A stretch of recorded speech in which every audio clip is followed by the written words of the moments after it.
Selamat siang teman-teman. Balik lagi dengan saya Chandra Gustiawan atau biasa dipanggil Chandra, dari mahasiswa Departemen Teknik Geofisika ITS.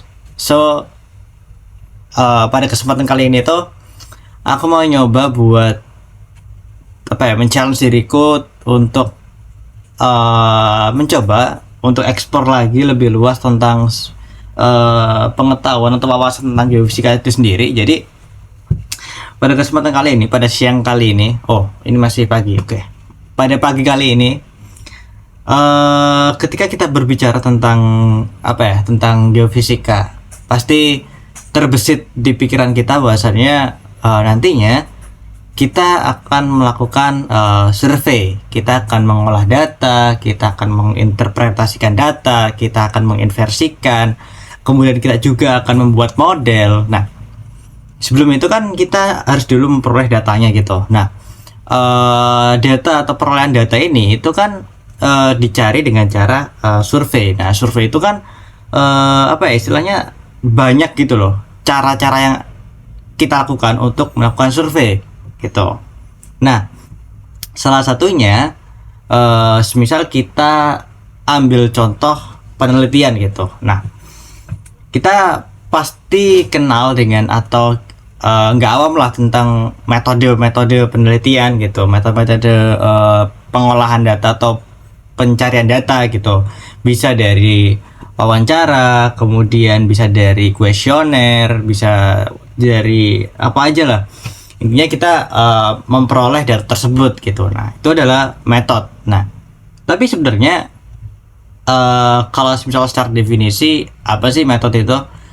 Toh di geofisika itu sering kali dibahas kayak metode ini, metode itu, metode ini. Nah, sebenarnya ketika kita berbicara tentang metode itu kita sedang berbicara tentang apa gitu. Nah, mungkin di video kali ini aku akan mencoba untuk menjelaskan kembali lagi ya. Ini sepengetahuan atau sewawasan saya aja. Jadi kalau misal teman-teman punya saran, kritik maupun apapun itu yang bisa disampaikan untuk membangun atau mungkin di drop di kolom komentar nih. Mas, coba baca buku ini. Oke, siap. Saya akan baca buku itu tersebut. Nah, mungkin ya barangkali memang dengan saya membaca buku tersebut saya bisa memperkaya wawasan saya tentang geofisika. Nah, mungkin tanpa berlama-lama lagi kita akan lanjut ke materinya. Let's go. Oke, jadi lanjut dari yang tadi, selanjutnya kita akan coba untuk bahas tentang beberapa metode eksplorasi geofisika. Jadi, kalau bisa berbicara tentang geofisika itu pasti, wah, arah bicaranya itu pasti ke metode eksplorasi, kemudian pengolah data, inversi, dan sejenisnya gitu. Nah, maka dari itu di sini kan saya akan coba untuk menjelaskan metode eksplorasi yang ada dalam di geofisika gitu. Nah, eh, sebelumnya sebentar saya akan share screen terlebih dahulu. Jadi nanti penjelasannya dibantu oleh PPT. Nah, sebenarnya metode eksplorasi geofisika itu banyak banget, teman-teman. Tergantung dari apa yang kita mau gitu, apa yang kita cari. Nah, perbedaan itu yang menyebabkan banyaknya metode eksplorasi geofisika atau beragam lah. Jadi beda-beda yang dicari ya beda penerapan metode dong harusnya. Dan nggak sembarang metode bisa dilakukan kalau kita mencari sesuatu gitu. Nah, harus tahu dulu apa yang dicari, apa yang diukur, parameter fisiknya apa, baru kita pilih metode yang cocok itu apa seperti itu. Nah, di sini sebentar, oke, bisa yuk. Nah, di sini judul slide pertama adalah metode eksplorasi geofisika terdiri dari tiga kata, metode metode eksplorasi dan geofisika. Tentunya ketiga kata ini memiliki makna yang berbeda.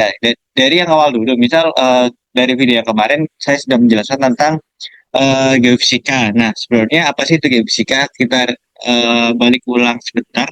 Jadi geofisika itu di mana ilmu yang mempelajari tentang bawah permukaan bumi dengan menerapkan metode-metode matematika dan fisika gitu. Jadi tanpa harus turun langsung atau menggali secara langsung, kita tahu gitu. Jadi kita memanfaatkan parameter-parameter fisika untuk memetakan apa yang ada di bawah permukaan bumi seperti itu. Nah, kemudian kalau eksplorasi itu bisa dikatakan dengan apa ya, semacam survei atau pencarian, ya eksplorasi kan, mengeksplor atau mencari tahu sesuatu dengan tujuan tertentu gitu. Nah, kalau misal metode itu ini ada X, lalu, nah, X bentar balik. Nah, ini geobasic exploration. Jadi ini dulu ini. Nah, metode. Jadi metode adalah cara kerja yang teratur, sistematis, dan terstruktur untuk memudahkan pelaksanaan suatu kegiatan guna mencapai tujuan tertentu. Jadi kalau misal kita analogikan nih teman-teman, teman-teman sedang bikin karya tulis PKTI, ya bikin karya tulis lah ya, KTI gitu. Nah, pastikan teman-teman untuk mencari data atau objek data itu kan perlu yang namanya metode penelitian. Nah, atau metode memperoleh data gitu. Nah, pastikan nantinya ada yang namanya eh, metode metode wawancara gitu. Kemudian metode kuesioner, kemudian maupun eh, dan sejenisnya gitu lah. Ada kan? Nah, itu sama teman-teman. Jadi kalau di eksplorasi geofisika, nah untuk memperoleh sesuatu kita juga perlu metode atau cara kerja yang teratur dan sistematis itu seperti apa gitu. Nah, kalau misalnya menurut KBBI, metode itu adalah cara teratur yang digunakan untuk melaksanakan suatu pekerjaan agar tercapai sesuai dengan yang dikehendaki. Atau bisa juga cara kerja yang bersistem untuk memudahkan pelaksanaan suatu kegiatan guna mencapai tujuan yang ditentukan. Jadi, ya sama sebenarnya di geofisika juga untuk memetakan sesuatu itu juga perlu metode atau cara kerjanya gitu. Nah, dia lanjut lagi di geophysics exploration. Jadi kalau misalnya digabung metode eksplorasi geofisika, jadi metode yang mengetahui kondisi bawah permukaan bumi tanpa panggilan secara langsung dengan memanfaatkan sifat-sifat fisika batuan atau lapis-lapisan yang ada di bawah permukaan bumi. Jadi kalau misalnya metode eksplorasi, jadi caranya lah kita untuk tahu apa saja yang ada di bawah permukaan bumi gitu dengan prinsip-prinsip fisika. Nah, teknik ini tuh kadang dimanfaatkan untuk mendeteksi keadaan atau keberadaan endapan mineral, minyak, kemudian gas, panas bumi, air tanah atau aquifer, kemudian serta struktur-struktur geologi tanpa pengembangan fisik. Jadi kalau misal di situ ada patahan, di situ ada apa ya pergeseran, kemudian ada kekar, sheet, dan joints. Di situ kan dapat diidentifikasi gitu. Misalnya juga ada dike, kemudian ada seal.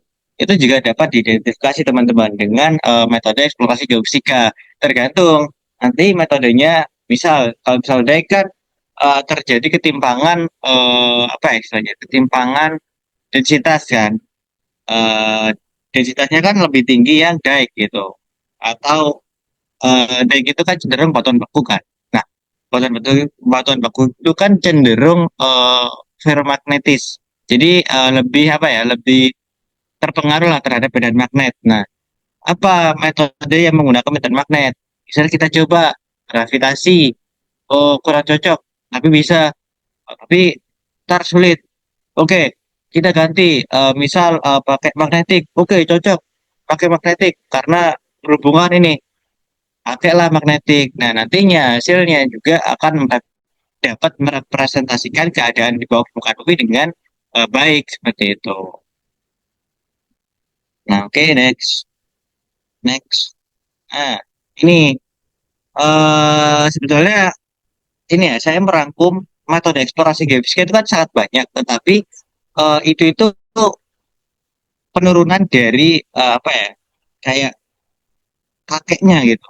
Nah, ini saya mencoba untuk merangkum beberapa metode eksplorasi yang umum digunakan gitu. Nah, yang pertama adalah seismik, kemudian resistivitas atau geolistrik, kemudian magnetik, gravitasi dan elektromagnetik. Nah, gini teman-teman, nantinya si beberapa cabang ini itu akan diturunkan kembali. Nah, ada nama-namanya kembali. Misal eh, di seismik, misal menggunakan seismik refleksi, kemudian refleksi dan refraksi gitu kan. Kemudian juga ada yang namanya MASW, kemudian MASW itu di resistivitas kalau nggak salah. Kemudian kalau kemudian di EM itu banyak, ada TDEM, FDEM, kemudian ada apa lagi ya? Ntar dibahas lah. Kalau misal di geolistrik ada IP, ada ERT, kemudian di elektromagnetik tadi itu ada GPR gitu. Nah, diturunin teman-teman. Jadi konsepnya itu beda-beda lah. Dari seismik kan dari gelombang elastik gitu kan. Nah, itu turun kembali, misal digabung jadi dipecah jadi refleksi dan apalagi gitu. Nah, ini kegunaannya aja. Kemudian seismik itu untuk mencari struktur geologi seperti patahan atau lipatan dan pelapisan misal. Itu juga bisa karena dia memanfaatkan respon dari gelombang elastik. Kemudian resistivitas atau geolistrik. Misal apa sih yang menyebabkan dia itu resistif terhadap arus listrik? Misal misal air gitu. Nah, berarti cocok untuk mencari sumber air tanah, kemudian kedalaman batuan keras atau deteksi pencemaran tanah seperti itu. Nah, kemudian untuk magnetik, misal magnetik kan cenderung akan berkolerasi dengan mineral-mineral logam atau ferromagnesian. Jadi ya sangat cocok banget untuk digunakan mencari endapan-endapan tersebut. Misal mencari endapan mineral logam seperti biji besi dan lain-lain seperti itu. Dan juga bisa loh magnetik itu untuk memetakan struktur batuan dasar karena sifatnya. Nah, kemudian juga ada gravitasi untuk memetakan cekungan-cekungan atau kekosongan atau ruang-ruang yang ada di bawah, terutama misal di Kars, atau istilahnya dia itu kekurangan massa gitu. Nah, di sini memetakan cekungan sedimen besar dan mendeteksi perbedaan massa jenis batuan di bawah permukaan gitu. Karena kan kalau semakin besar massanya, maka kan dia kan akan semakin apa ya, memiliki medan gravitasi yang besar gitu.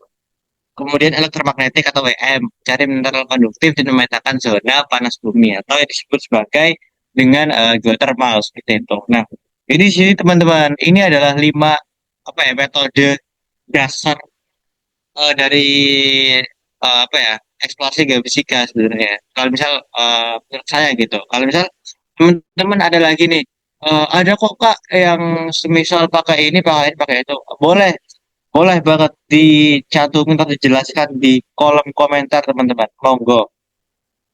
Nah, di sini seismik, resistivitas, magnetik, graviti, elektromagnetik dan masing-masing dari sini itu menghasilkan model yang berbeda atau menghasilkan apa ya output yang berbeda gitu. Misal kita cari, iya gitulah. Intinya kayak misal kita mau mencari apa, pakainya apa, dan outputnya nanti apa gitu. Nah, itu kan kayak misal kita, masa iya kita mau mancing, tapi kita bawa sapu, kita bawa pel-pelan, kan nggak mungkin gitu. Nah, jadi ya kalau misal mau cari ikan, ya pakai jaring, ya pakai alat pancing, pakai umpan gitu. Nah, analoginya seperti itu lah, teman-teman. Jadi nggak bisa kita ngawur pak mau nyari ini pakai metode ini aja, nggak bisa teman-teman. Jadi apa ya hasilnya nanti bakal error, bakal nggak sesuai sama apa yang kita pengenin gitu. Itulah. Jadi harus sesuai. Nah, ini.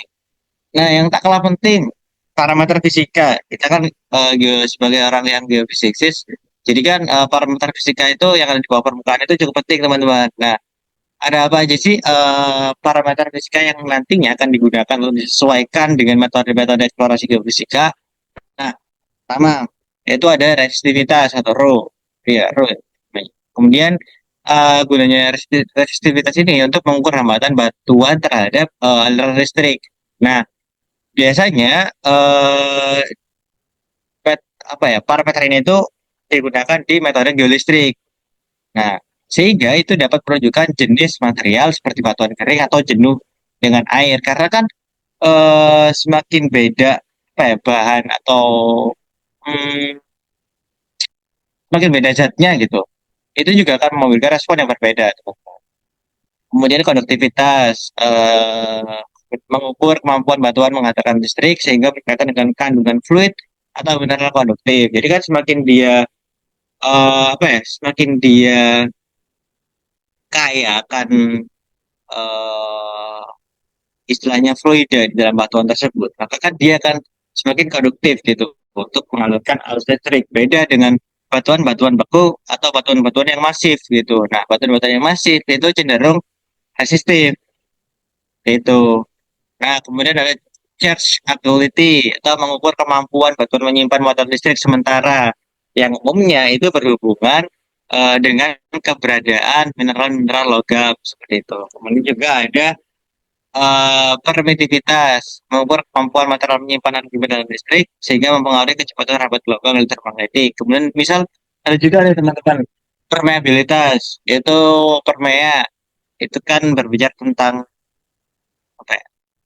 Iya, kemudian juga ada eh porositas. Itu kan juga banyak. Porositas kan berbicara tentang banyaknya rongga dalam satu objek tersebut gitu.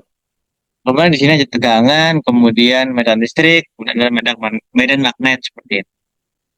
Untuk tegangan itu mengukur medan potensial akibat aliran arus yang digunakan untuk menghitung resistivitas. Kalau misalnya medan listrik atau E itu mengukur kuat medan listrik di dalam medium. Ya, nantinya medan listrik ini tuh akan mencerminkan respon material terhadap sumber-sumber elektromagnetik seperti itu. Nah, kalau misalnya medan magnet itu mengukur kuat medan magnet akibat arus gelombang EM yang digunakan untuk mendeteksi konduktivitas di bawah permukaan. Nah, mungkin parameter fisikanya masih banyak ya yang mungkin yang kalian tahu pastilah banyak parameter fisika selain yang di sini yang saya sebutkan. Juga tadi kan saya spill gitu ada permeabilitas, ada porositas, ada densitas, gitu gitulah. Densitas kan menunjukkan satu rapat dari batuan tersebut. Oke, mungkin lanjut aja ya. Lanjut. Next. Nah, oke, sebelum kita lanjut, kita kan tadi tahu dasar-dasar atau misal metode-metode eksplorasi apa saja yang ingin kita gunakan. Gitu. Nah, yang nomor satu ini, oh ini adalah metode eksplorasi seismik, teman-teman.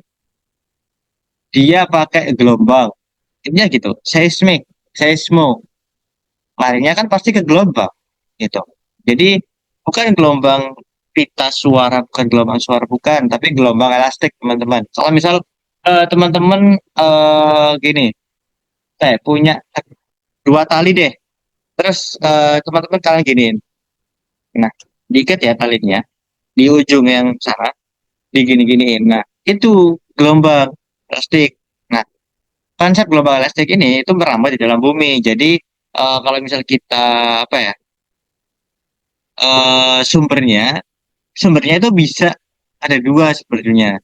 Nah, misal dari sumber diar, gitu kan. Terus muncullah gelombang di situ. Nah, ketika mereka atau gelombangnya ini melewati batas suatu lapisan, maka akan terjadi suatu respon atau kontraksi gitu. Nah, maka dari itu, nah perbedaan kontraksi ini yang nanti akan diidentifikasi teman-teman. Nah, gelombang itu akan berubah saat melewati batas lapisan. Kemudian parameter apa yang diukur di seismik? Itu jadi kalau kecepatan gelombang P dan kecepatan gelombang S. Kemudian juga densitas bisa. Nah, di seismik itu sendiri itu bisa dibagi lagi teman-teman. Jadi refleksi, refraksi, MASB maupun tomografi. Jadi kayak kayak gini. Ini di bongkar di laut gitu. Ini kan gelombangnya dipantulkan, echo sounder-nya memantulkan gelombang, pantulkan. Kemudian di sini juga dipantulkan juga. refleksi dipantulkan, refleksi dibiaskan. Jadi perbedaan kecepatan di batas satu lapisan itu nantinya akan mempengaruhi reaksi dari si gelombang ini. Nah, cara kerjanya itu jadi sumber getaran, kemudian merambat, kemudian dalam proses rambatannya, entah itu dipantulkan atau dibiaskan, nantinya juga akan ditangkap oleh geofon. Nah, geofon ini nantinya akan apa ya, istilahnya akan memproses sinyal tersebut seperti itu. Next. Nah, ini refleksi. Nah, kita bisa lihat nih. Mungkin saya zoom biar teman-teman bisa lihat ya. Ini coba diperhatikan teman-teman. Nah, ini. Jadi di metode eksplorasi geoseismik itu kita memancarkan gelombang. Nah, ketika kita memancarkan gelombang, teman-teman, gelombang itu kan dapat dibentuk dan oleh alami. Nah, ini muncul istilah metode aktif dan pasif. Kalau misal aktif, itu kita ini kita buat sendiri sumbernya.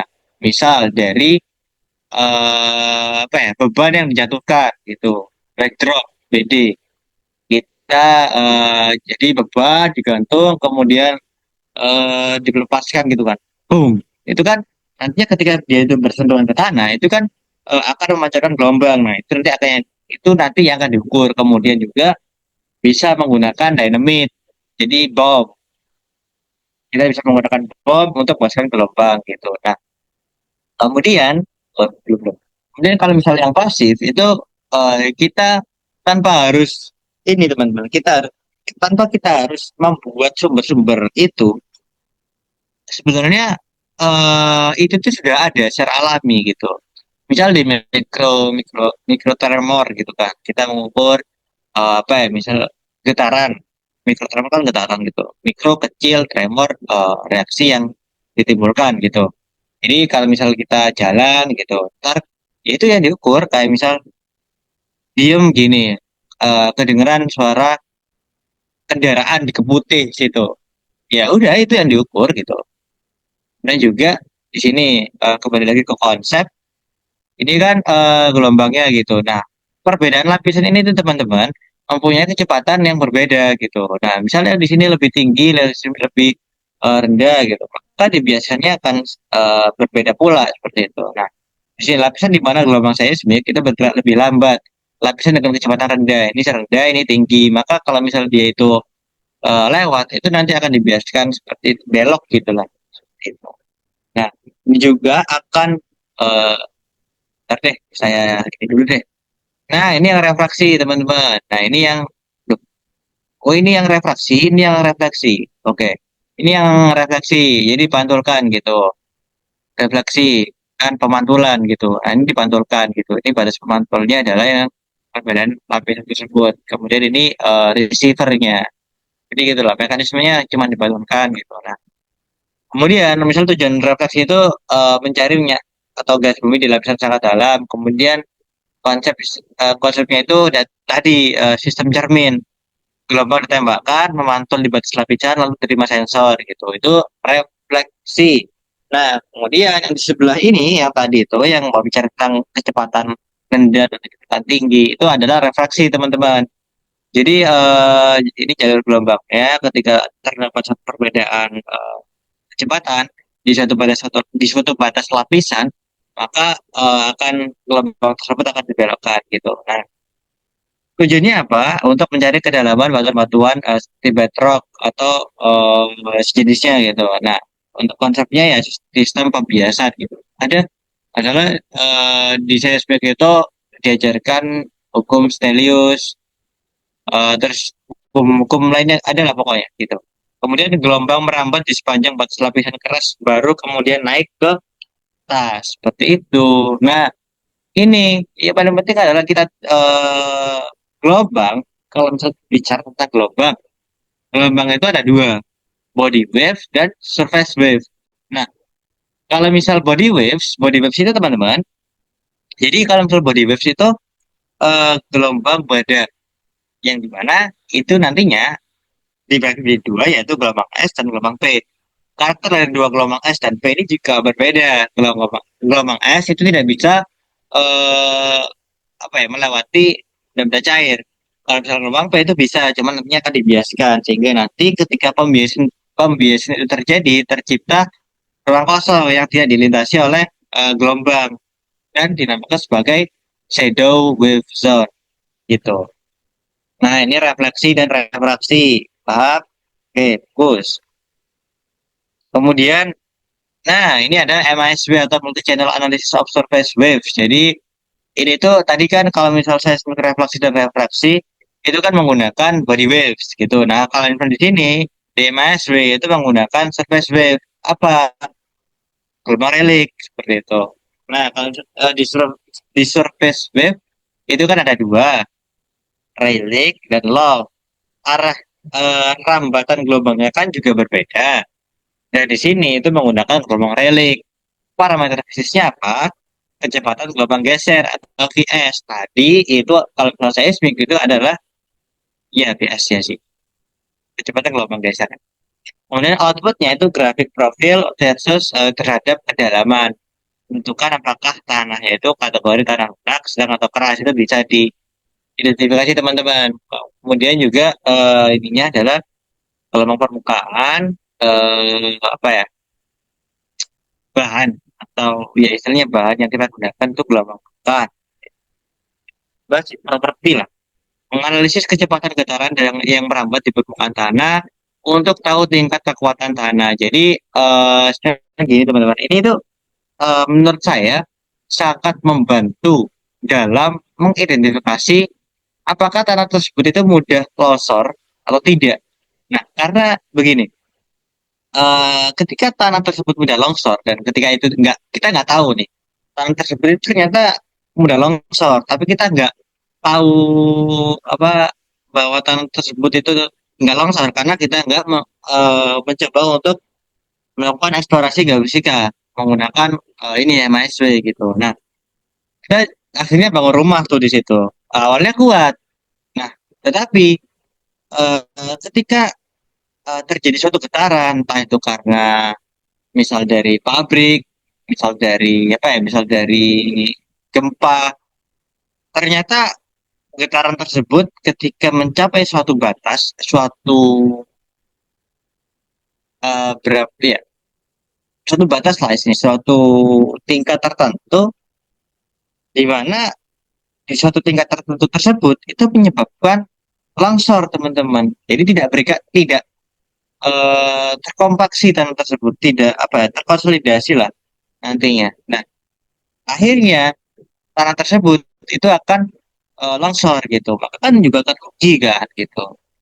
Nah, gini juga saya sempat pernah ingat waktu itu eh bukan itu beda tema ya. Oke. Nah, kemudian juga yang selanjutnya yang keempat adalah tomografi atau seismik tomografi. Tomografi adalah metode yang memetakan distribusi sifat sifat batuan permukaan berdasarkan variasi kecepatan gelombang seismik.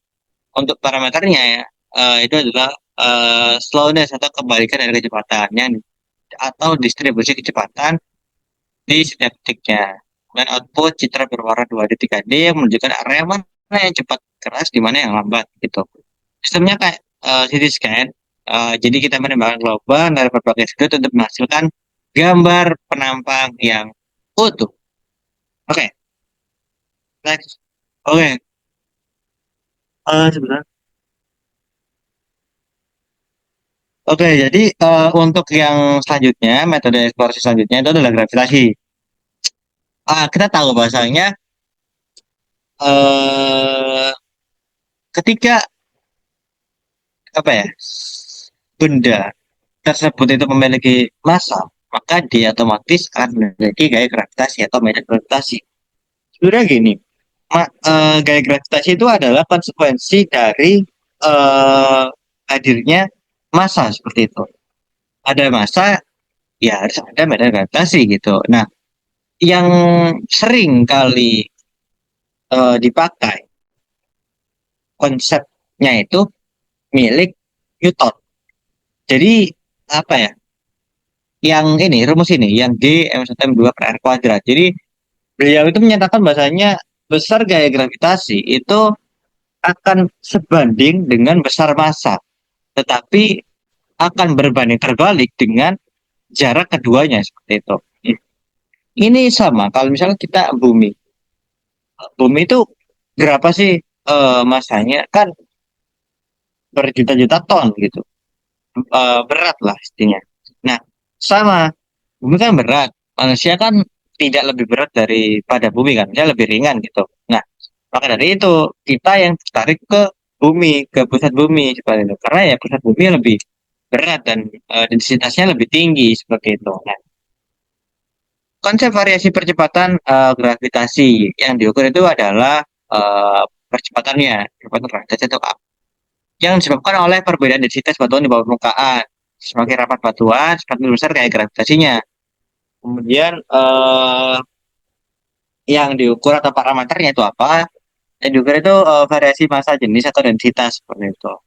Mengukur perbedaan tarikan gaya berat di permukaan bumi, batuan yang lebih padat atau berat punya tarikan gravitasi yang lebih kuat dibandingkan batuan yang memiliki rongga atau ringan, misalnya skoria yang istilahnya strukturnya itu vesikular gitu. Nah, itu kan kumis, itu kan ringan kan seperti itu.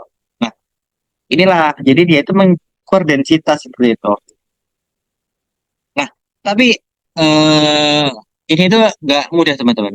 Gravitasinya itu untuk memperoleh sebuah anomali, apakah di situ itu anomalinya turun atau naik, positif atau negatif, itu nggak mudah. Prosesnya itu banyak teman-teman. Jadi misal kita harus melakukan koreksi terhadap apa ya, terrain, kita koreksi terhadap free air, dan masih banyak lagi. Itu nantinya akan tercipta anomali Boger di situ.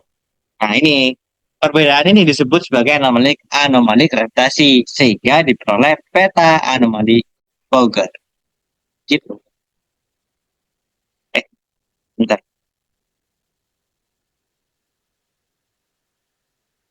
Next. Bentar. Nah, gini nih.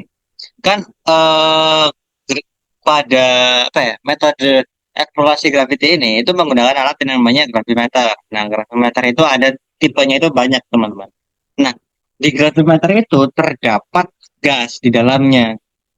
Gas ini sangat sensitif terhadap benda-benda yang memiliki apa ya istilahnya yang dapat menarik dia gitu karena adanya medan gravitasi terus gitu.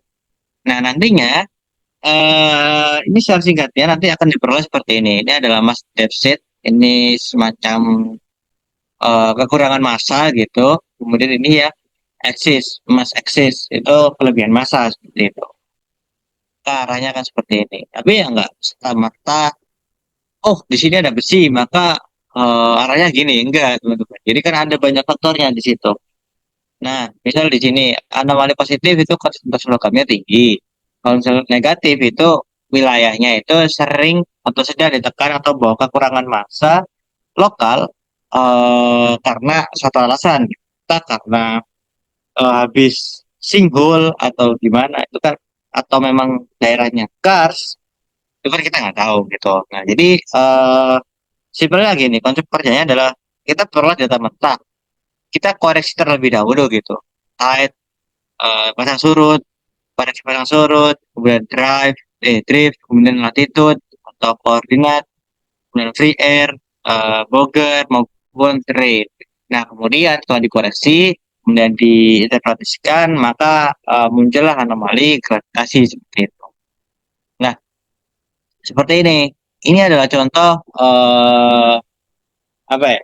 Anomali gravitasi seperti itu. Nah, koreksi pasang surut atau tidal gitu. Kemudian aroksi apung atau drift menghilangkan kelelahan bekas pada alat gravimeter akibat waktu. Nah, seperti itu. Ini apa ya? Ini ya pengertian lah, koreksi-koreksi yang diperlukan setelah kita memperoleh data gravitasi seperti itu. Koreksi lintang, udara bebas atau free air menghilangkan efek perbedaan sehingga tidak diukur. Kemudian lintang itu menghilangkan efek bentuk bumi yang papat, tidak bulat sempurna. Kemudian ada koleksi Bogor yang menghilangkan efek massa batuan yang ada di bawah titik ukur hingga muka laut seperti itu. Ini adalah anomali gravitasi negatif itu seperti ini.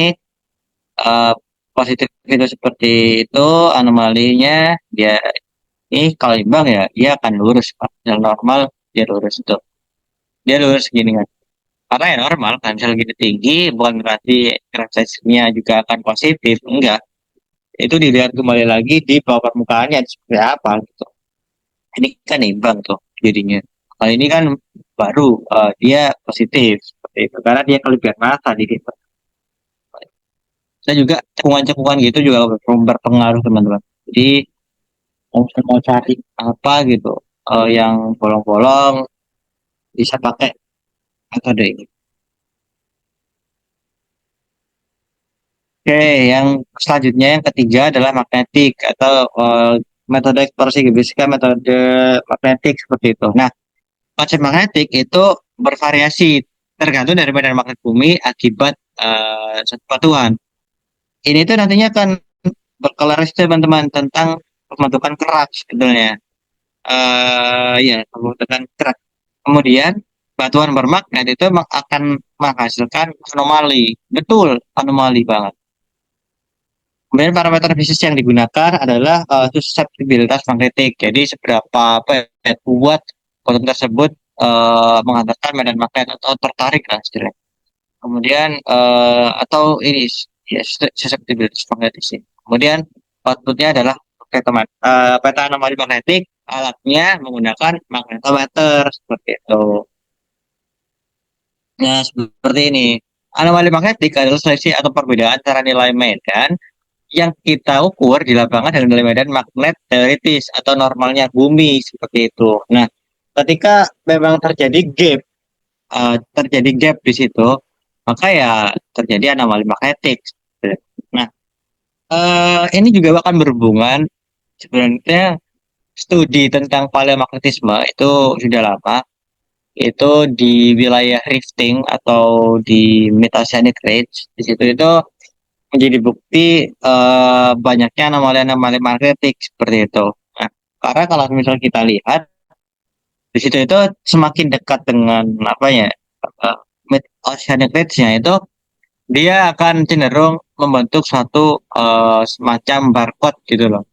Nah, karena apa? Karena ya batuan itu ini tentang suhu kari ya. Suhu kari itu kan titik kuri yang itu loh, titik titik titik leleh dari satu batuan yang dapat menghilangkan sifat kemagnetan batuan tersebut. Nah, kemudian setelah dia leleh, kemudian saat dia membeku, dia kan akan merekam medan magnet pada saat itu. Magnet itu ketika terekam, kemudian nggak terekam, selama waktu lama, kemudian terekam kembali. Nah, itu yang membuat barcode itu ada seperti itu. Nah, gini, arah medan magnet itu gini, bukan tanah. Anomali magnetik bukan. Next. Eh, bentar. Oke, selanjutnya adalah metode yang paling setrum-setrum bagi kalian yang memang suka setrum. Ini geolistrik. Metode geofisika yang mempelajari sifat aliran listrik di dalam bumi dengan cara menginjeksikan arus searah atau DC ke bawah permukaan. Jadi kita ada elektroda nanti namanya, terus ditancapkan gas, terus ada arus dan juga tegangan gitu, terus disetrum, apa ini persilangan dari gelombangnya ini atau arusnya ini direkam seperti apa nantinya akan ketahuan seperti itu. Nah, ada itu yang parameter di sini itu adalah hambatan jenis atau resistivitas itu. Biasanya geolistrik ini menggunakan 4 elektroda di permukaan, 2 elektroda harus menginjeksikan listrik, sementara 2 elektroda potensial itu mengukur beda tegangan yang dihasilkan. Jadi seperti ini teman-teman. Yang P itu kan elektroda potensial itu dihubungkan dengan voltmeter yang misal yang hambatan jenis mohon maaf, yang elektroda arus itu dihubungkan di sini di luarnya seperti itu. Kemudian mohon maaf, ini konduktivitas, kebalikan dari konduktivitas dan chargeability atau IP, kemampuan batuan itu menyimpan arus listrik. Nah, di geolistrik ini itu diturunkan metode-metodenya itu banyak teman-teman. Jadi nggak cuman geolistrik ya geolistrik aja, nggak banyak. Tapi sebelum ke sana aku coba untuk di geolistrik ini tuh ada istilah-istilah teman-teman. Ada kayak pol-pol, dipol-pol, dipol-dipol, kemudian ada Wener, kemudian ada juga Schlumberger seperti itu. Nah, ini jadi ini tuh kayak misal apa ya? Metode bukan metode sih, caranya juga. Misal Schlumberger keunggulannya itu sangat baik untuk penetrasi secara vertikal. Jadi kalau misalnya gini tuh bagi bagus lah. Kemudian kalau misalnya Wener itu sensitif terhadap perubahan lateral atau mendatar gini. Nah, kemudian kalau misalnya dipol resolusi tinggi untuk pemetaan 2D atau 3D tomografi. Kalau misalnya dipol penetrasi lebih dalam dengan sinyal yang lebih stabil dibandingkan dengan dipol. Kalau misal pol itu jangkauan paling dalam tapi harus resolusinya rendah. Kadang itu digunakan itu gabungan teman-teman. Jadi dimodifikasi misal setelah konfigur apa ya, misal metode atau cara selam bersih dan wener itu digabung gitu agar datanya itu nanti akan cocok atau akan bagus seperti itu. Karena ya sensitif terhadap lateral, iya, vertikal dan lateral seperti itu.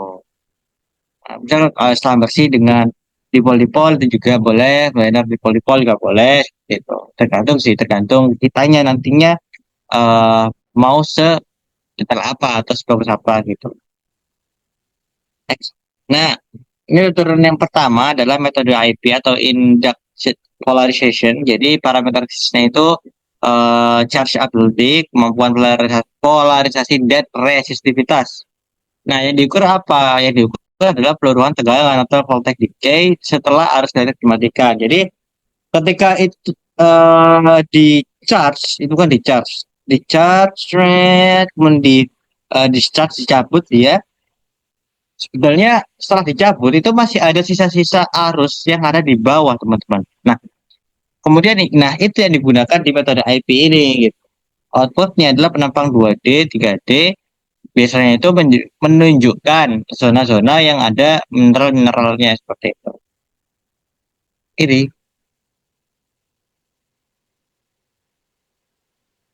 Ini teman-teman jadi gini. Oke. Bentar. Nah, ini yang kedua adalah phase atau vertical electric sounding gitu. Metode untuk pengetahuan variasi resistitivitas secara vertikal atau mendalam. Tuh, secara kedalaman lah. Kemudian jarak elektroda itu harus diperbesar secara bertahap sehingga harus menembus lebih dalam. Parameter fisiknya itu berupa resistitivitas. Yang diukur apa?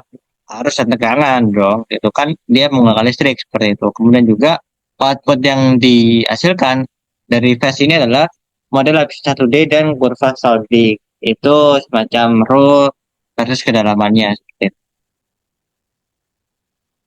Kemudian ada juga electrical resistivity tomography atau ERT.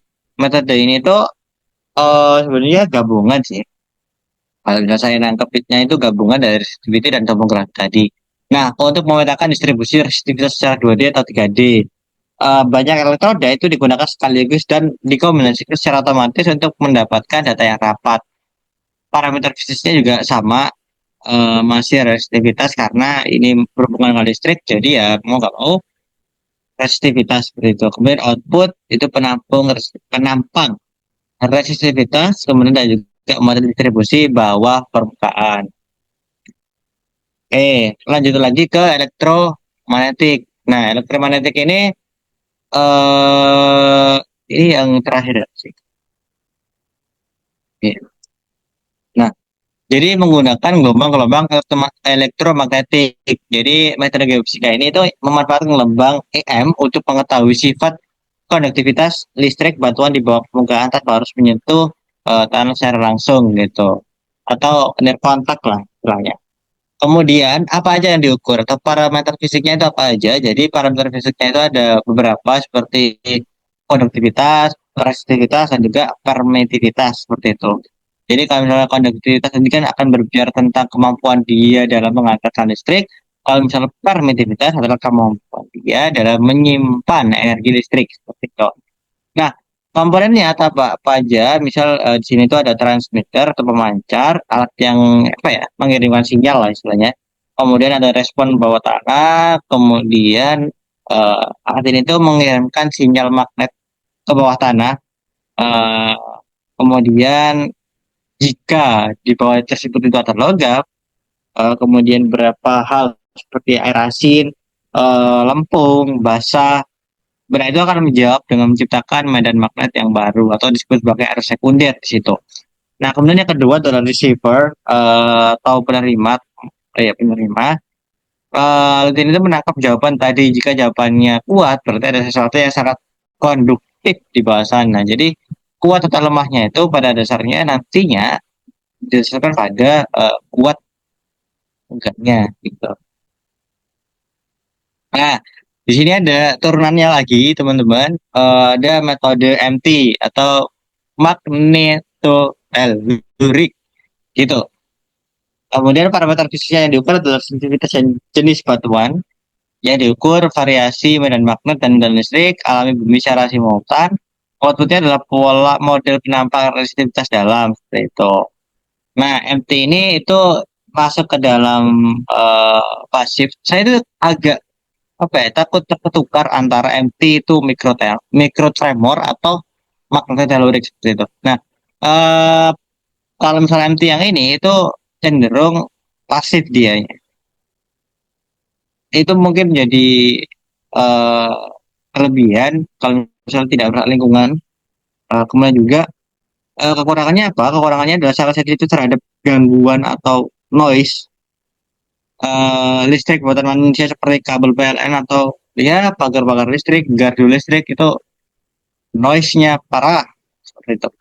Oke, next. Ini selanjutnya adalah TDM atau time domain elektromagnetik.